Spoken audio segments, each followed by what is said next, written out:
Assalamualaikum warahmatullahi wabarakatuh. Perkenalkan, nama saya Siti Gaida Sri Alfira Ruhyadi dan ini rekan saya. Perkenalkan, nama saya Dia Rizky Nurkhalifah. Kami dari kelompok 4 akan mempresentasikan mengenai jurnal atau artikel yang kami buat, yaitu tentang implementasi pembelajaran IPA pada tema 1, 2, 3 di kelas 4 SD MI.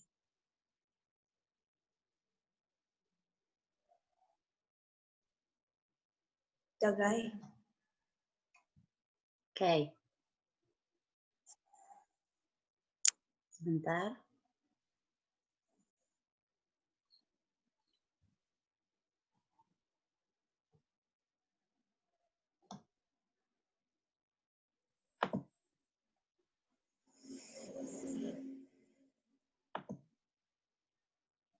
Baik. Di sini saya akan menjelaskan mulai dari implementasi pembelajaran IPA tema 1, 2, dan 3 kelas 4 SD atau MI.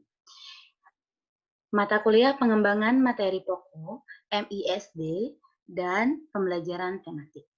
Dosen pengampu kami, Dr. Aninditya Sri Nugraheni, SPD MPD.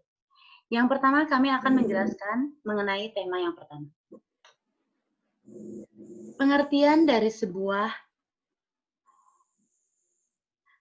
bunyi, maksud saya, sebuah gelombang longitudinal yang merambat melalui medium tertentu. Bunyi terjadi karena adanya getaran sehingga tercipta sebuah sistem suara yang pada akhir bunyi tersebut bisa didengar oleh indera pendengaran manusia. Jenis gelombang suara ada 3. Yang pertama ada infrasonik. Infrasonik di sini yaitu suara yang hanya bisa didengar oleh binatang karena di bawah 20 Hz, seperti binatang anjing, laba-laba, dan jangkrik. Yang kedua ada audiosonik. Audiosonik di sini 20 sampai 20.000 Hz, yaitu yang biasa kita dengar atau biasa didengar oleh manusia. Yang ketiga ada ultrasonik di atas 20.000 Hz. Nah, di sini tuh suaranya tidak dapat didengar oleh manusia. Biasanya digunakan untuk cek kedalaman dasar laut. Selanjutnya, ada hukum pemantulan bunyi. Bunyi dapat dipantulkan oleh benda keras seperti batu, gedung, tebing, dan lain-lain. Akibat pantulan ini, kita dapat mendengarkan bunyi beberapa saat setelah kita selesai bersuara. Selanjutnya ada macam-macam bunyi pantul. Yang pertama ada bunyi pantul yang memperkuat bunyi asli. Nah, maksud di sini adalah bunyi yang terdengar hampir bersamaan dengan bunyi aslinya. Yang kedua ada gaung. Gaung yaitu bunyi yang terdengar sebagian bersamaan. Maka dari situ bunyi aslinya tidak terlalu jelas untuk kita dengar. Yang terakhir ada gema. Gema yaitu bunyi yang terdengar setelah bunyi asli. Jadi setelah kita bersuara, barulah terdengar gema setelah suara kita. Selanjutnya, ada tema 2 yaitu tentang energi. Pengertian energi di sini adalah energi adalah daya, kerja atau tenaga. Energi berasal dari bahasa Yunani yaitu energi yang merupakan kemampuan untuk melakukan suatu usaha atau kerja. Energi disebut juga tenaga. Nah, di sini ada pengertian energi alternatif. Yang pertama, energi alternatif merupakan energi selain energi utama saat ini, yaitu bahan bakar minyak atau BBM, yang diharapkan tidak akan dapat menimbulkan kerugian. Pada umumnya, energi alternatif digunakan untuk menggantikan energi bahan bakar minyak yang merusak lingkungan. Selanjutnya di sini ada sumber-sumber energi alternatif. Yang pertama, ada energi matahari. Energi matahari di sini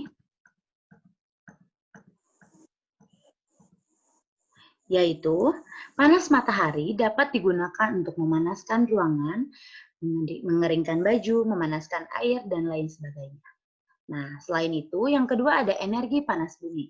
yaitu energi panas bumi disebut juga energi geotermal, yaitu energi panas bumi berasal dari pusat bumi yang terbentuk dari lapisan bantuan yang sangat panas. Teknologi modern saat ini telah memanfaatkan energi geotermal sebagai pembangkit tenaga listrik. Yang ketiga ada energi angin. Energi angin atau angin adalah udara yang bergerak karena adanya perbedaan tekanan. Angin banyak dimanfaatkan sebagai energi penggerak atau pada perahu layar. Yang keempat, ada energi air. Energi air yang deras menyimpan energi gerak sehingga dapat dimanfaatkan sebagai pembangkit listrik atau PLTA. Selanjutnya ada energi gelombang laut. Energi gelombang laut membawa energi gerak di sepanjang permukaan laut. Energi ini dapat dimanfaatkan sebagai energi alternatif untuk pembangkit listrik. Yang terakhir ada energi biofuel, yaitu bahan bakar yang dihasilkan dari bahan-bahan organik, tumbuhan berbiji yang mengandung minyak seperti buah jarak, bunga matahari, kelapa sawit, kacang tanah, dan kedelai dapat digunakan untuk menggantikan bahan bakar solar. Selanjutnya ada tema 3 akan dijelaskan oleh rekan saya.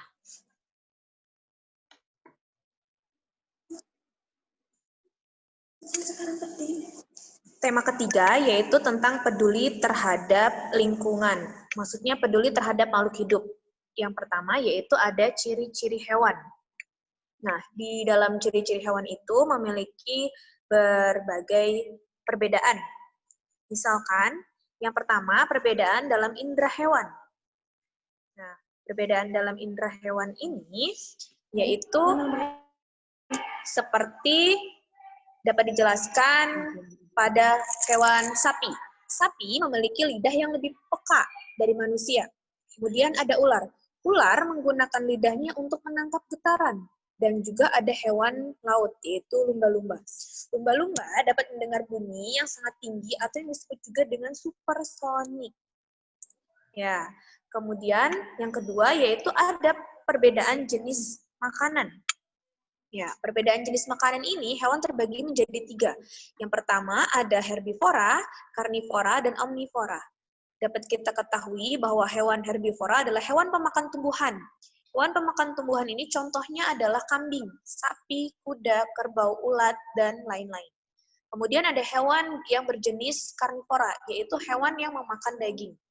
Contohnya adalah singa, harimau, ular, buaya, komodo, dan lain-lain. Dan yang ketiga atau yang terakhir yaitu hewan omnivora. Hewan omnivora ini adalah hewan pemakan tumbuh-tumbuhan dan daging yang biasa kita sebut adalah hewan pemakan segala. Contohnya adalah tikus, beruang, dan ayam. Kemudian ada perbedaan tempat hidup. Ada yang hidupnya di air, ada yang hidupnya di darat, ataupun ada yang hidupnya di 2 alam. Yang hidupnya di 2 alam itu seperti katak, buaya, dan platypus. Dan yang keempat, yaitu ada perbedaan bentuk tubuh. Perbedaan bentuk tubuh ini, misalkan ada hewan yang berkaki 2, ada hewan yang berkaki 4, kemudian ada hewan yang bersayap, kemudian ada hewan yang berbulu, dan juga ada hewan yang bersisik. Kalau untuk hewan yang bersayap itu seperti burung. Hewan yang bersisik seperti ikan dan ular, sedangkan hewan yang memiliki sayap adalah burung ya tadi. Untuk hewan yang berkaki 4 seperti sapi, kuda, dan rusa, sedangkan untuk hewan yang berkaki 2 yaitu contohnya adalah unggas. Kemudian ada perbedaan dalam bentuk sarang.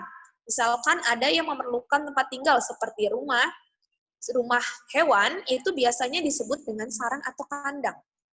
Kemudian ada yang memiliki bentuk sarang atau bentuk rumah yang biasa disebut juga dengan jaring-jaring seperti laba-laba. Kemudian ada perbedaan umur hewan. Perbedaan umur hewan itu ada berbagai macam. Misalkan ada hewan yang hanya hidupnya atau umurnya 1 hari. Ada yang 15 tahun, ada yang ratusan tahun, ada yang 40 tahun, dan ada yang 70 tahun. Ada juga yang sampai 150 tahun, dan lain sebagainya. Kemudian selanjutnya yaitu bagian-bagian tumbuhan. Pada materi bagian-bagian tumbuhan ini dapat kita ketahui ada 6 bagian-bagian tumbuhan beserta fungsinya. Yang pertama yaitu ada daun. Daun berfungsi sebagai tempat berlangsungnya fotosintesis atau tempat membuat makanan. Daun itu terbagi menjadi dua. Ada daun yang bentuknya melebar dan ada yang daun berbentuk lonjong. Kemudian yang kedua ada bunga. Bunga itu memiliki benang sari dan putik.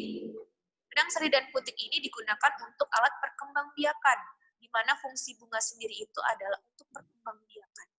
Kemudian ada batang. Batang merupakan tempat tumbuhnya daun, bunga, dan buah. Tanpa batang maka tidak akan tumbuh daun, bunga, dan buah. Batang ini berfungsi sebagai mengedarkan air dan mineral yang diserap oleh akar. Kemudian ada biji. Biji merupakan bagian tumbuhan yang berada di dalam buah. Biji ini melindungi buah. Dan biji ini terbagi menjadi dua. Ada yang biji berkeping satu dan ada yang biji berkeping dua. Kemudian ada buah.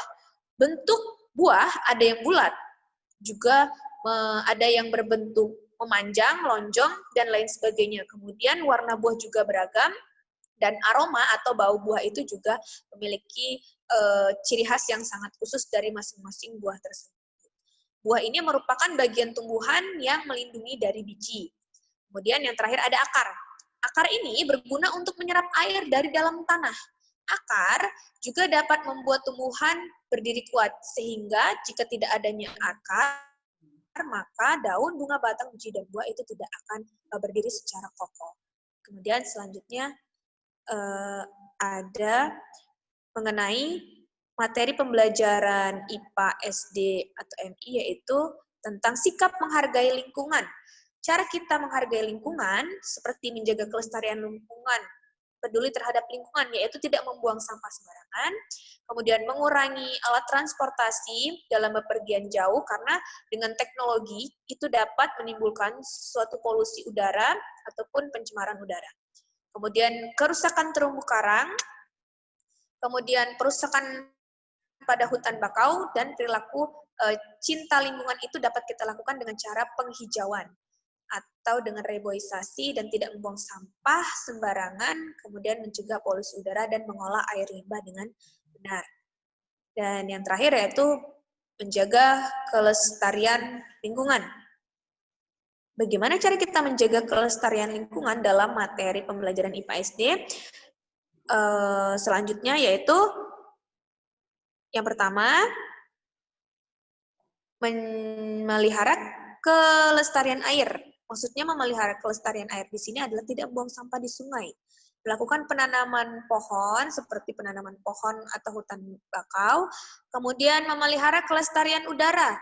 Di sini memelihara kelestarian udara adalah seperti menanam pohon untuk mengurangi karbon dioksida dan juga mengurangi kendaraan bermotor yang memakai bensin bertimbal.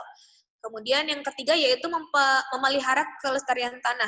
Misalkan ketika di rumah kita memiliki tanah yang kosong, maka ditanami oleh pepohonan. Kemudian mengolah tanah dengan pengairan dan pemupukan yang benar, sehingga tanah tersebut menjadi subur dan layak untuk digunakan sebagai tumbuhan dan tidak membuang sampah organik secara sembarangan. Kemudian ada yang terakhir yaitu tanaman obat di lingkungan sekitar. Tanaman obat itu dapat berupa jahe. Jahe ini merupakan tanaman rimpang yang biasanya sangat populer dalam rempah-rempah. Berguna dan berkhasiat untuk menghangatkan badan, melancarkan saluran pernafasan, serta meredakan masuk angin dan batuk. Kemudian ada sirih. Sirih di sini merupakan tanaman khas asli Indonesia, di mana daun sirih ini memiliki khasiat yaitu menghilangkan bau badan yang ditimbulkan karena bakteri dan cendawan, juga dapat menyembuhkan luka pada kulit. Kemudian ada kunyit. Kunyit ini adalah tumbuhan berbatang basah yang memiliki daun berbentuk lonjong. Manfaatnya adalah untuk obat luka, untuk mencegah kanker, anti tumor, dan menurunkan kadar lemak, darah, dan kolesterol. Kemudian ada temulawak. Temulawak di sini merupakan tanaman yang tumbuh subur di dataran rendah, di mana temulawak ini memiliki fungsi yaitu sebagai mengobati sakit kuning, diare, mah, perut kembung, dan pegal-pegal. Kemudian yang terakhir ada mengkudu. Mengkudu di sini adalah tanaman yang tumbuh di dataran rendah yang memiliki ketinggian 1.500 meter. Bagian tanaman ini memiliki khasiat yaitu dapat menyembuhkan penyakit yaitu pada bagian buahnya. Baik, saya kembalikan kepada Saudari Gaida. Silakan. Oke, terima kasih telah menyaksikan video kami. Semoga banyak manfaatnya.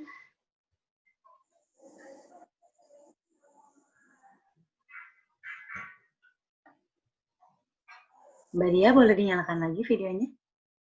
Oke. Ya, Ya. siap. Kami undur pamit. Wassalamualaikum warahmatullahi wabarakatuh.